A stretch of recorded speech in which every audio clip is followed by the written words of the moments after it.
Сәлеметсің бе, құрметті оқушым? Келесі видео сабақ тербеліс кезіндегі энергияның түрленуі. Енді тербеліс дегеніміз не екенін түсіндік, иә? Бізде және маятниктердің екі түрін айттық: серіппелі маятник және математикалық маятник.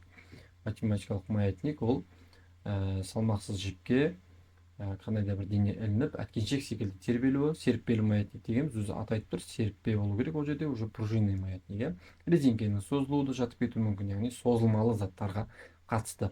Енді бұл жақта оқушылар біз энергияны қандай энергияны білеміз, яғни дене демек қозғалыста болса, онда оның біз кинетикалық энергиясын білеміз, дұрыс па? Кинетикалық энергиясы оның тікелей қозғалысына тәуелді, яғни в жылдамдық болу міндетті. Тоқтап тұрса, демек ода кинетикалық энергия жоқ. Яғни в нөл болады ол тоқтап тұрса. Осы нәрселерді түсінуіміз керек. Ал потенциалдық энергия бұл жақта оқушылар бізде kx квадрат бөлінген 2 формуласымен жазылған, дұрыс болады. Так, енді оқушылар бізде толық энергия ше. Ал толық энергия дегеніміз кинетикалық пен потенциалдықтың қосындысы, әрдайым, дұрыс па? Енді сәйкесінше біз оны қалай жазсақ болады сонда? Так, мына жерге шамалы жоғарырақ жазайық. Толық энергиямыз біздің кинетикалық және потенциалдық энергиялардың қосындысы, немесе толық энергиямыз mv квадрат бөлінген 2 мен kx квадрат бөлінген 2-нің қосындысы. Немесе толық энергиямыз бізде қалай болады? Ол mv квадрат бөлінген 2 бола алады, бірақ v макс болған жағдайында.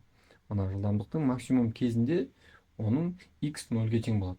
Немесе керісінше дәл солайынан толық энергиямыз біздің не болады?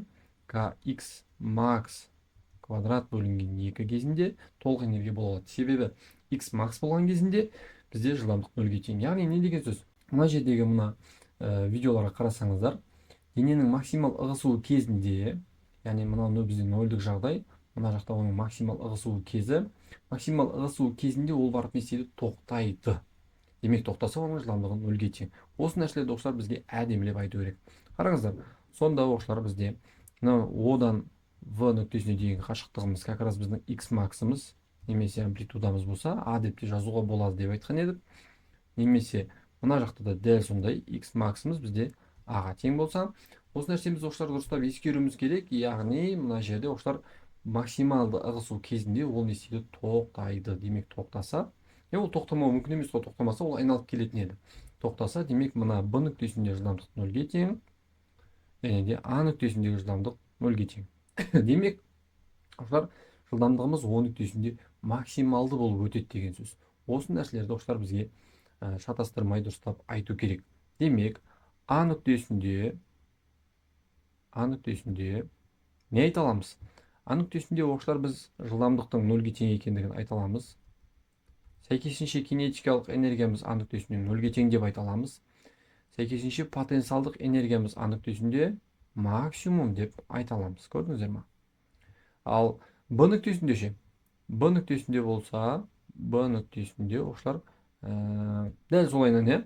Яғни жылдамдығы 0-ге тең, және де оның кинетикалық энергиямыз да b нүктесінде 0-ге тең, потенциалдық энергиямыз да b нүктесінде, потенциалдық энергиямыз болса, b нүктесінде максимум шамаға тең.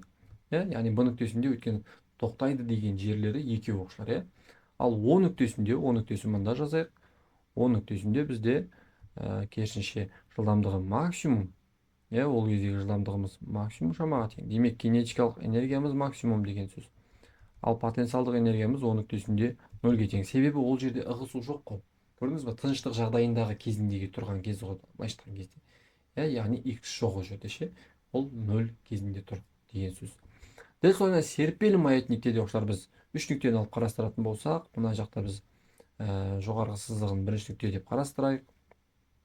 Тіпті оқушылар оны 5 нүкте ретінде қарастыруға да болады. Так, мына жақта бізде төменгі жағы, мынау 1, 2, 3 десек болады. Немесе 1, 2, 3, 4, 5 десек те болады. Яғни былайша айтқан кезде бізге түсінуіміз керек нәрсе ол 3 оқушылар тыныштық жағдайы. Біз не істейміз? 5-ке дейін оны созамыз да, жіберіп қалған кезінде ол не істейді? Тербеліске түседі.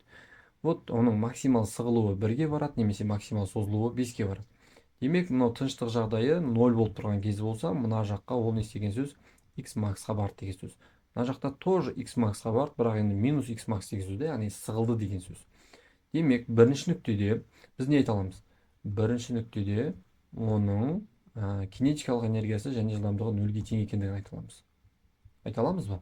Айта аламыз. Себебі ол жерге ол барып не істейді? Тоқтайды. Сығылып барып тоқтайды, созылып барып тоқтайды, дұрыс па? Бірінші нүктеде осы нәрселер орындалады, және де бесінші нүктеде де сондай. Бесінші нүктеде де жылдамдығы нөлге тең, кинетикалық энергиясы нөлге тең, ал потенциалдық энергиясы болса ол жерлерде максимальный деген сөз. Ал ортада үшінші нүкте болса, енді үшінші нүктеде біз не айта аламыз? Дәл ортасы ол жерде әрине потенциалдық энергиясы бізде нөлге тең, немесе жылдамдық максимум ол кезде дәл ортасынан осылар қатты өтеді. Әткеншек сияқты ғой дәл. Және сәйкесінше кинетикалық энергиямыз максимум болады, ал потенциалдық энергиямыз 0 болады деген сөз. Яғни оқушылар екеуі бірге бір моментте максимум бола алмайды. Кинетикалық энергия максимум болса, анау 0 болады. Яғни екеуі 100% құрайтын болса, екеуі бір моментте 80-де 20, 50-де 50, 60-та 40 болуы мүмкін, бірақ екеуінің қосындысы 100%, яғни бізге толық энергияны береді деген сөз. Бірақ толық энергия 100%-дан ешқашан асып кетпейді. Екеуі де бір моментте 100% бола алмайды. Так, онда кеттік. Онда нөмірі бірінші тапсырма бізге не дейді? Серпедегі жүктің гармониялық тербеліс кезіндегі ең үлкен кинетикалық энергиясы 20 джоуль болса, яғни кинетикалық максимумдың бізге 20 джоульға тең екендігін айтып жатыр. Демек, бұл оқушылар бізге толық энергияны береді емес пе? Уақыт өтуіне байланысты серпенің толық энергиясы нешеге тең деп тұр да? 20 джоульға тең, және де өзгермейді. Толық энергия ешқашан өзгермейді. Жаңа ғана айтқан теориялар, бұл нәрсе бізде оқушылар қалғандары келмейді. Ал енді екінші сұраққа қарасаңыздар, потенциал энергияның максимал шамасы, еп максимум шамасы бізде осылар 20 джоуль болса, так, уақыт өтуіне байланысты кинетикалық энергиясын сұрап отыр енді. Кинетикалық энергиясы болса, не істейді? 0 мен 20-ның арасында өзгеріп отыр. 0 болады, егерде кинетикалық энергиямыз тоқтаған болса, дұрыс па? Жаңағы шетіне барған болса, яғни мінекей маятникті салатын болсақ, математикалық маятникті, мына шетінде ол жылдамдығы 0-ге тең, осы жерде оның как раз кинетикалық 0-ге тең, потенциалдық максимум болады осы кезде. Ал ортада кинетикалық максимум, бірақ потенциалдық 0 болады. Яғни демек кинетикалық энергиямыз 0 және 20 джоульдің арасында не істейді? Өзгеріп тұрады деген сөз. А жауабы сонда бізге сәйкес келеді екен. Дұрыс па? Толық энергия өзгермейді, бірақ кинетикалық пен потенциалдық өзгеріп отырады. Екеуі бір-бірін толықтырып отырады екен. 20-да 80, 30-да 70, 60-да 40, 50-де 50 деген секілді. Так, келесі нөмірі үшінші тапсырма. Енді қараңыздар. Серіппеге бекітілген дене горизонталь бағытты гармониялық тербеліс жасауда үйкеліс ескермесе, ешқандай жоқ деп ойласақ, тіреді, яғни үйкеліс, ауа кедергісі жоқ деп ойласақ, тербелмелі жүйенің максимал кинетикалық энергиясын сұрап жатыр. Максимал кинетикалық энергиясы жылдамдығы бар жерде. Мына жерде мысалы А нүктесінде оқушылар оның жылдамдығы 0-ге тең. Е нүктесінде де жылдамдық 0-ге тең. Вот ортадағы О нүктесінде, яғни С нүктесінде, 0-ші нүктеде оның жылдамдығы бізде максимум. Жүйенің кинетикалық энергиясы максимум сұраса, демек жылдамдықтың максимум нүктесін айтуымыз керек. Ол бізде С нүктесі бола алады. Так, келесі сұрақта, егер үйкеліс ескермесек, тербелмелі жүйенің максимал потенциалдық энергиясын сұрап жатыр. Потенциалдық энергиясы әрине мынау Е және А нүктелерінде болады, дұрыс па? Яғни максимал ығысуы ғой. Немесе жылдамдығы 0 болатын кезде деп ойласақ та болады. Демек, А және Е нүктелерінде В жауабы дұрыс деген сөз. Келесі нөмірі 5-ші тапсырма. Математикалық маятник суретте көрсетілгендей бірінші жағдайдан бастап қозғалады. Жылдамдығы ең үлкен мәнге ие болады, әрине ол 2, дұрыс па?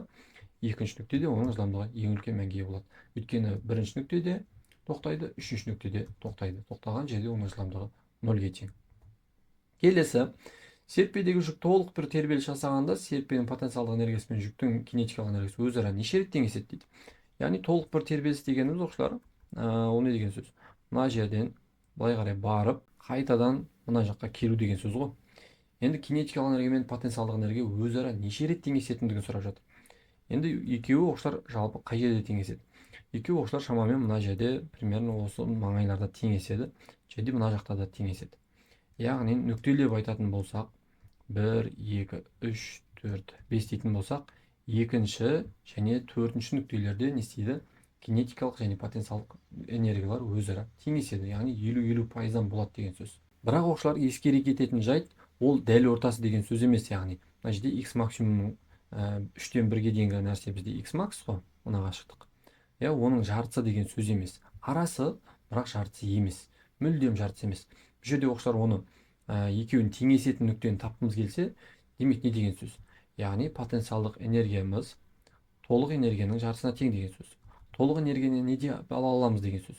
Енді екеуі теңеседі десе, оқушылар 50-50%-дан болмай ма? как раз толық энергияның жартысы болмай ма сол кезде. Потенциалдық энергияны біз оқушылар kx квадрат бөлінген 2 деп ала аламыз. Ал толық энергияны не деп ала аламыз? Kx max квадрат бөлінген 2 деп ала аламыз. Бөлінген 2 мына астындағыны ұмытып кетпейміз. Мына 2 мен мына 2-ні қысқартамыз, k мен k-ны қысқартамыз. Сол жерден енді оқушылар x-ті табамыз. x тең x max квадрат бөлінген 2-ні түбір астына алып жібереміз. Өйткені x-тің квадраты бар ғой. Демек, x max шығады үстінен, астынан түбір асы 2 шығады. Демек, екеуінің теңесетін моменті, ол оқушылар x бөлінген 2 емес екен. x max бөлінген түбір асты 2 екен. Өйткені формулада квадрат бар ғой. Сондықтан осы сұрақта келіп жатса, осыдан жауап бере алуымыз керек. Демек, оқушылар екеуі неше рет теңеседі енді бір тербелісте? Баратын кезде 2 рет теңеседі, қайтар кезде 2 рет теңеседі. Демек, общий 4 рет теңеседі деген сөз. Түсінікті ғой, 2 мен 4-тен барарда бір рет өтеді, қайтарда тағы бір рет өтеді, общий 4 рет теңесіп тұр деген сөз. Келесі 7-ші тапсырма. Тепе-теңдік күйінен ең үлкен ауытқу нүктесінде дененің ығысуы x max a-ға тең, яғни амплитудаға тең. Дененің осы нүктедегі жылдамдығы әрине 0-ге тең. Яғни максимал ығысу кезінде ол тоқтайды, тоқтаса жылдамдық 0-ге тең. 8. Математикалық маятниктің максимал ығысу кезінде кинетикалық энергиясы әрине 0-ге тең. Өйткені ол тоқтайды тағы. Максимал ығысу кезінде тоқтайды, тоқтаса оның кинетикалық энергиясы жоқ, себебі оның жылдамдығы жоқ. Кинетикалық энергия оқушылар қозғалыс энергиясы. Яғни дене қозғалып жатса, демек оның кинетикалық энергиясы бар деген сөз. Так, келесі нөмір 9-шы тапсырма. Серпенің қатаңдығы 100 ньютон бөлінген метр, толық энергиясы мынадай, амплитудасы қандай дейді. Так, бізде оқушылар К бар, және де Е бар толық энергиямыз, және де амплитуда x max сұрап жатыр. Как раз бізде толық энергиямыз kx max квадрат бөлінген 2-ге тең емес па? Осы жерден x max'ы табу үшін 2 eге көбейтіледі. Қасындағы k болса, мұнда 1-ге көбейтіліп астына түседі деген сөз ғой. X-тің квадраты болғаннан кейін түбір астына алып жібереміз. Сонда 2 көбейтілген 12-де 5 бөлеміз 100-ге, осының барлығын түбір астына аламыз. Үстінде 25, астында 100, түбір астына алсақ, 25-тен 5 шығады, 100-ден 10 шығады. 5-ті 10-ға бөлсек, 0,5 метр шығады. 0,5 метр дегеніміз әрине оқушылар ол 50 сантиметр емес па. Так, келесі нөмірі 10-шы тапсырма. Так, қатаңдығы берілген, серіппеге ілінген жүк 4 секундта 10 тербеліс жасайды, тепе-тең қалыпынан ең үлкен ығысуы x берілген болса, массасы мен толық энергиясын сұрап жатыр екен. Так, мына жерде толық энергияны табу проблема емес. Толық энергияны табу үшін өйткені біз kx max квадрат бөлінген 2-ні қолданамыз, дұрыс па? Яғни 980 көбейтілген x max дегеніміз 0,05, ең үлкен ығысуы деп тұр ғой. Жай ғана ығысуы десе, біз оны x max деп алмайтын едік, өйткені өздері айтып болған, ең үлкен ығысуы деп айтып болған. 0,05-тің квадраты. Так, оны мен 5 көбейтілген, оны -2 деп алайын. 0,05 дегенім 5 көбейтілген, оның -2. Соның бірақ квадраты бар екен, ұмытып кетпейміз. Бөлеміз 2-ге. 980 мен 2-ні қысқартсақ, 490 көбейтілген. Мынаның квадраты керек. 25 көбейтілген, оның -4 болады деген сөз. Примерно осындай жауап енді. Так, мына жерден оқушылар 490-ды 25-ге көбейтемін. Сосын 10 мыңға бөле саламын. 490-ды 25-ге көбейтсек, 12250 дейді. Так, 12250 джоуль. Енді мына жерде 10 -4 дегеннен кейін 4 санынан кейін өтір қоямын. Артынан бастап санаймын да, сонда мына жерде оқушылар А жауабына келіп тұр. Енді біз массасын таппадық қой. Массасын табуымыз керек әрине. Массасын оқушылар бізге неяқтан бағаны массасын оқушылар неяқта бізге алдыңғы сабақтағы периодтың формуласымен, яғни макаронмен тап деп тұр ғой. 2 порция макарон. Ал периодтың тағы басқа бір формуласы Т бөлінген N. Демек 4-ті 10-ға бөлеміз, өйткені 4 секундта 10 тербеліс жасады деп тұр. Так, 0,4 деген сөз. Сонда 0,4 тең болады деп битіп жазамыз. 2 пи түбір астында m бөлінген 980, яғни k деп ше. Так, квадраттаймыз. Квадраттағынан бұрын 2 пиге бөлеміз, дұрыс па? Так, сонда біздің массаның формуласы қандай болатын еді? Так, m тең t квадрат k астында 4 пи квадрат шығатын еді. Оқушылар осыны қорытуды үйрене берсеңіздер, сіздің есіңізде қалып қояды. Мына суретке яғни қарап тұрып, мына формулаға қарап тұрып, сіз уже сразу m табатын боласыз. m-ді квадрат, яғни квадраттайтын түсінікті, сол кезде мына түбір астының ішінде емес заттар квадратталынады. К болса т-ға көбейтілетін түсінікті, ал 2 пидің квадраты астына түсіп кететін түсінікті. Мінекей. Осылайынан осы логика бойынша мен тауып беріп отырмын. Так, сонда т квадрат дегеніміз 0,4-тің квадраты, к дегеніміз 980, астында 4 пи квадрат дегенді 10 деп алуға бола ма, әлде 9-да 8 деп алайық па? 9-да 8 деп алайық. 9-да 85 негізі. 9-да 8 деп алайық, өйткені насамен қысқарту үшін беріп тұрған секілді. Екеуін қысқартсақ бізде 100 шығады. 0,4-тің квадратын 0,16, оны 100-ге көбейтсек 16, 16-ны 4-ке бөлсек 4 килограмм деген жауап шығады екен. Демек, А нұсқасы оқушылар толыққанды дұрыс деген сөз. Келесі бізде оқушылар соңғы тапсырма, 11-ші тапсырмада массасы берілген, резинка бағуға ілінген екен, қатаңдығы 20 ньютон бөлінген метр екен, тербеліс кезіндегі ең шеткі нүктелердің арақашықтығы 0,4 метр дейді. Мынадай жағдайларда оқушылар бізге негізі суретін бермейді. А мен бұның арасын беріп тұр ғой, 0,4 метр деп ше. Мен өзім мына жерге дейін суретін қойып қойдым сіздер, чтобы түсіну үшін ше. Ең шеткі нүктелерінің деген сөзге қараңыздар оқушылар. Ең шеткі нүктелердің арақашықтығы 0,4 метр дегенге мән беріп қараңыздар. А мен бұның арасы 0,4 метр болса, демек А мен оның арасы 0,2 метр деген сөз. Демек, x max, яғни амплитуданың мәні 0,2 метрге тең деген сөз. Ол 0,2 метрге тең болса, бізге К қатаңдығы бар емес па? 20 ньютон бөлінген метр. Және массасы бар бізде 0,2 килограмм. Дененің ең үлкен кинетикалық энергиясын сұрап жатыр. Негізінде дененің ең үлкен кинетикалық энергиясы, кинетикалықтың максимум мәні ровно потенциалдықтың максимум мәніне тең. Яғни ол екеуі де толық энергияға тең. Демек, менен толық энергияны сұрап жатыр деп ойласам болады. Сәйкесінше, kx квадрат бөлінген 2, бірақ мына жерге x maxты алсам болады деген сөз. Болды, осымен есептей салам сонда. 20 көбейтілген x maxтың квадраты 0,2-нің квадраты 0,04 бөлемін 2. Так, на екеуін қысқартсақ 10 қалады, 10-ды наған көбейтсек 0,4 джоуль деген жауап шығады екен, ол Б нұсқасына тұр екен. Бітті. Осымен есептеріміз оқушылар тәмам. Келесі сабақта кездескенше қош сау болыңыздар.